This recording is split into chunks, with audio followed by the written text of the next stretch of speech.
nome do Pai, do Filho e do Espírito Santo. Amém. Meus queridos irmãos, com muita alegria nos encontramos hoje, nesse vídeo especial, para juntos refletirmos sobre a Assunção de Nossa Senhora ao céu. Esse dogma de nossa fé é celebrado na sua solenidade no calendário da Igreja Universal no dia 15 de agosto, mas a Igreja do Brasil transfere para o domingo seguinte. Pois muito bem, é dogma de nossa fé que Nossa Senhora foi elevada aos céus de corpo e alma. E para melhor entender e poder explicar esse dogma, fui atrás de sua definição, que se deu através da Constituição Apostólica Munificentissimus Deus, do Santo Padre Pio XII. E olha que título bonito, Munificentissimus Deus, Deus generosíssimo. Generosíssimo para com aquela que escolheu. Pois muito bem. Através dessa Constituição, Pio XII traça como se fosse uma grande homilia, explicando vários pontos da necessidade da proclamação do dogma, assim como o que é o dogma e da fé da Igreja. E gostaria de dividir esses pontos no nosso vídeo. Primeiro, vale muito a pena salientarmos que a definição de um dogma nunca, de forma alguma, é criar uma nova verdade de fé, mas simplesmente confirmar que aquela fé, aquela devoção que o povo já tem, que os santos já estudaram, que a Igreja de modo geral já celebra, é verdade revelada por Deus. Para isso, o sucessor de Pedro tem assistência do Divino Espírito Santo, como nos afirma o Concílio Vaticano I, não para que crie doutrinas novas, mas para que guarde com cuidado o depósito da fé. Muito bem. Então, tendo com clareza que aqui não se trata de criar uma verdade na nossa fé, mas simplesmente declará-la infalível pela ação do Espírito Santo, Pio XII começa mostrando na Constituição que desde os primórdios da fé católica, nós cristãos já críamos na Assunção da Santa Mãe de Deus. Então ele começa citando, por exemplo, o Rosário, porque há quantos séculos rezamos no quarto mistério glorioso a Assunção de Nossa Senhora aos céus, meditando essa realidade. Também o Papa traz a reflexão a partir da liturgia, os livros litúrgicos da Igreja desde os primeiros séculos.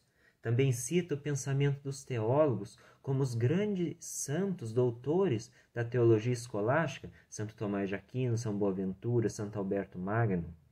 Cita também santos de período posterior, São Pedro Canísio, Santo Afonso Maria de Ligório, São Roberto Bellarmino.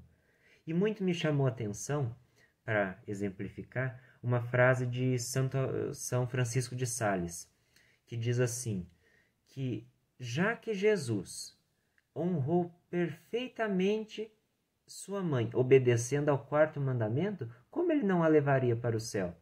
Que filho não gostaria de ressuscitar sua mãe e, podendo, não o faria, levaria para o céu?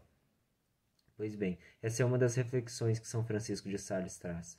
Mas também nós temos um belo texto da liturgia bizantina, que diz assim, Deus, Rei do Universo, concedeu-vos privilégios que superam a natureza.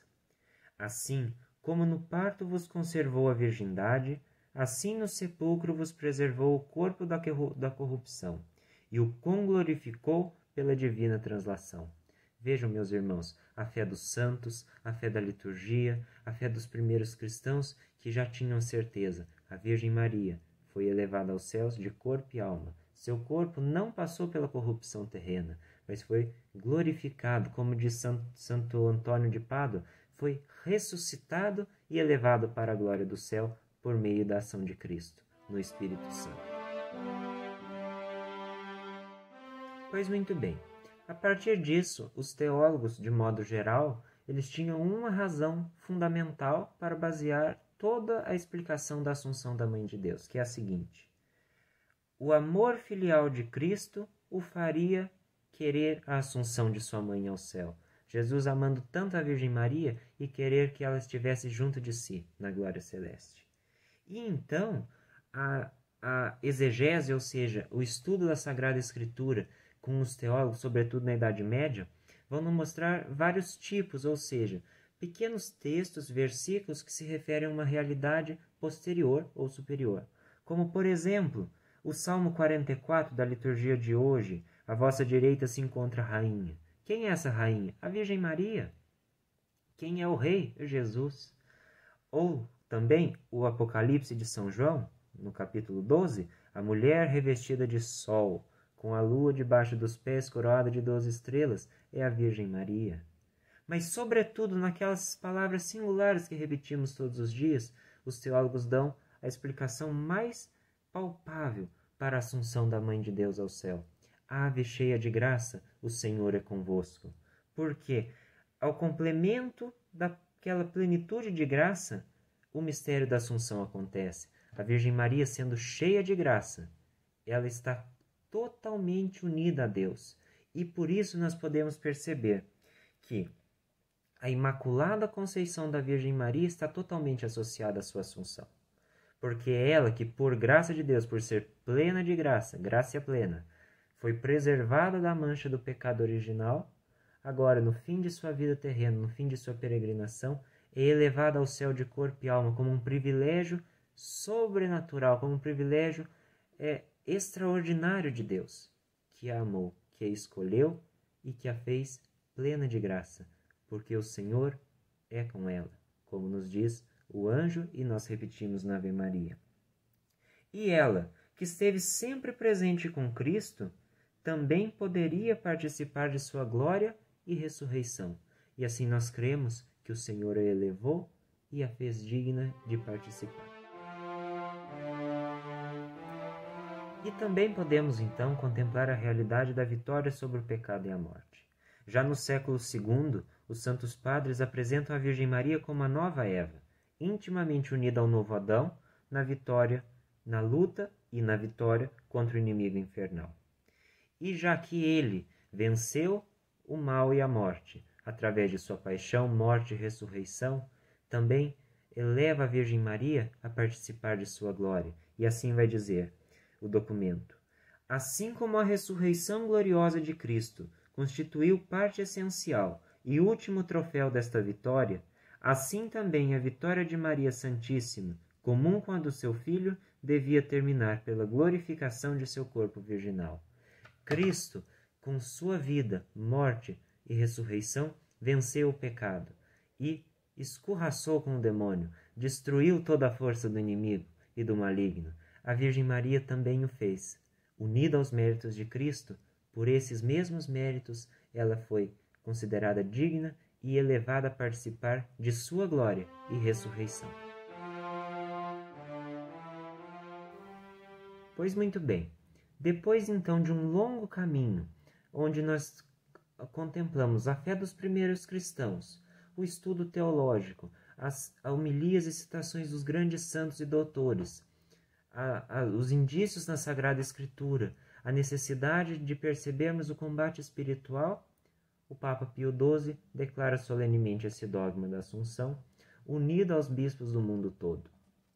E assim ele o declara com esta forma: pelo que, depois de termos dirigido a Deus repetidas súplicas e de termos invocado a paz do Espírito de verdade, para a glória de Deus onipotente, que a Virgem Maria concedeu sua especial benevolência, para a honra do seu Filho, Rei imortal dos séculos e triunfador do pecado e da morte, para aumento da glória da sua augusta Mãe, e para o gozo e júbilo de toda a Igreja, com a autoridade de nosso Senhor Jesus Cristo, dos bem-aventurados apóstolos São Pedro e São Paulo, e com a nossa, pronunciamos, declaramos e definimos ser dogma divinamente revelado que a Imaculada Mãe de Deus, a sempre Virgem Maria, terminado o curso da vida terrestre, foi assunta em corpo e alma à glória celestial.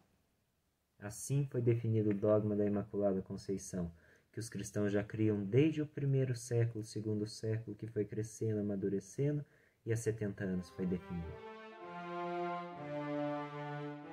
Pois bem, ao trazermos então a Assunção para a nossa vida espiritual, só podemos nos alegrar em Deus, agradecer a Ele, rejubilarmos por sermos católicos e termos essa nossa fé tão rica, tão sublime, tão elevada, tão preciosa, um dom de Deus para nós. Porque, ao contemplarmos a Assunção da Santa Mãe de Deus, nós podemos verdadeiramente dizer que temos uma causa para a nossa esperança e alegria. Por quê? A Assunção da Virgem Maria, a sua glorificação junto de Deus, é uma antecipação daquilo que Ele reserva para todos nós, no fim da vida, no juízo final. Por quê? Deus, por lei ordinária, só concederá aos justos o pleno efeito desta vitória sobre a morte quando chegar o fim dos tempos. Por esse motivo, os corpos dos justos corrompem-se depois da morte, e só no último dia se juntarão com sua própria alma gloriosa. Mas Deus quis excetuar desta lei geral a bem-aventurada Virgem Maria. E isso é causa para a nossa esperança, para buscarmos conversão, para buscarmos emendar nossa vida, para imitarmos a Virgem Santíssima, pois ela já vive essa realidade que Deus nos promete no fim dos tempos. E Pio XII também disse isso com muita clareza, que a nossa esperança é que a Assunção mostre com plena luz o fim a que se destinam a nossa alma e o nosso corpo. E, finalmente, esperamos que a fé na Assunção corpórea de Maria ao céu torne mais firme e operativa a fé na nossa própria ressurreição. Pois muito bem, meus queridos irmãos, que possamos então, ao conhecer um pouco mais desse dogma sublime da nossa fé, transbordar de alegria, porque a Virgem Maria, terminado o seu percurso terrestre, como diz a definição dogmática, não viveu a morte como uma tragédia, mas viveu a morte da melhor forma possível. Tanto que os primeiros cristãos diziam que não chamavam sua morte de morte, mas chamavam de dormição de Nossa Senhora. Porque aquela que viveu toda a vida como a humilde serva do Senhor, buscando fazer a sua vontade, termina sua peregrinação e se entrega totalmente. E por sua escolha, por sua entrega, por seu sim, por ser escolhida por Deus para ser cheia de graça, graça plena, agora é elevada. E vai abraçar de novo seu filho, seu menino, Rei da Glória. Vai contemplar a face do Pai que a escolheu, vai contemplar o seu divino esposo, que a fez fecunda Mãe de Deus. Que olhando o seu exemplo, olhando o exemplo de sua vida, de sua morte, contemplando a sua assunção, saibamos voltar nossa vida para Deus. Saibamos colocar em prática todos os seus exemplos e fazer aquilo que ela nos diz nas bodas de Caná. Fazei tudo o que ele vos disser. Por fim, convido você, meu querido irmão e irmã, para que juntos cantemos o antigo hino, belíssimo, de melodia e de letra, Salve Regina Coelitum, que na tradução e adaptação nós colocamos Salve Mãe Imaculada, onde podemos contemplar de modo abrangente os 4 dogmas e unir a nossa voz à voz dos santos, que cantam sem cessar perante ela, perante a Rainha dos Santos, Domina Angelorum, Senhora dos Anjos, Salve Rainha. Que viva a Mãe de Deus e nossa, a Senhora assunta ao céu, nossa Mãe querida. Em nome do Pai, do Filho, do Espírito Santo. Amém. E salve a Virgem Maria, Rainha assunta aos céus.